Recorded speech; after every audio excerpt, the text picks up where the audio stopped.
আসসালামু আলাইকুম ভিউয়ার্স। তো বরাবরের মতো আরেকটি ভিডিও নিয়ে চলে আসলাম। তো আপনাদের সামনে দেখতেই পাচ্ছেন, এটা হচ্ছে একটা ফ্লাক্স। সবাই তো ফ্লাক্স ব্যবহার করেন। তো এটা হচ্ছে একটু ভিন্ন টাইপের একটা ফ্লাক্স। এটা হচ্ছে স্টাইল দিয়ে তৈরি করা। তো আমি একে একে সবটাই বলবো, এটা আনবক্সিং করে দেখাবো। তো প্রথমেই দেখতে পাচ্ছেন, এটা হচ্ছে 5টা কালারে পেয়ে যাবেন। 5টা কালার আছে, আরও বিভিন্ন কালার হয়ে থাকে। তো এক একটা কোম্পানি এক এক রকম। এটা হচ্ছে একটা চায়না প্রোডাক্ট, সব কিছুই চায়না, লেখাও চায়না।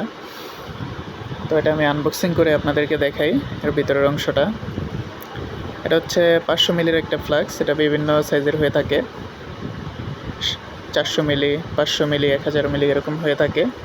তো এটার উপরের অংশটা যেটা আছে, এটা সম্পূর্ণ স্টিল। তো এটা যদি পড়েও যায় তাহলে ভাঙার কোনো সম্ভাবনা নাই, যদি এটা হাত থেকে পড়ে যায়। আর অনেকগুলো আছে যেগুলোর ভিতরে গ্লাস বসানো থাকে, তো গ্লাসেরগুলো আপনার হাত থেকে একবার পড়ে গেলেই শেষ। আর এটার ভিতরে তেমন কোনো সমস্যাটা নেই। এটার ভিতরের অংশটা যদি দেখাই, তো এটার প্রথমে মুখের ভিতরে পেয়ে যাবেন একটা সুইচ, ওপেন ক্লোজ। একটা চাপ দিলে আপনারা যদি একটা প্রেস করেন তাহলে এটা ওপেন হয়ে যাবে। যখন আপনি কিছু ডালতে চাইবেন, চা, কফি কিংবা পানি, তো তখনই এটা ওপেন হয়ে যাবে। তো আপনি চাইলে ঢেলে নিতে পারবেন। আবার আরেকটা টিপ দিলে ক্লোজড হয়ে যাবে, তখন আর পানিটা পড়বে না। তো এটা খুলে যদি আমি এটার ভিতরের অংশটা দেখাই, এটার যে ঢাকনাটা আছে উপরের, তো ঢাকনাটা হচ্ছে প্লাস্টিকের, আর নিচের সাইডে একটু রাবার দেওয়া আছে। যেহেতু ভিতরে গরম কিংবা ঠান্ডা পানি থাকবে, তো রাবারটা দিয়ে দিছে যাতে হাওয়াটা বাইরের দিকে না বেরিয়ে আসতে পারে।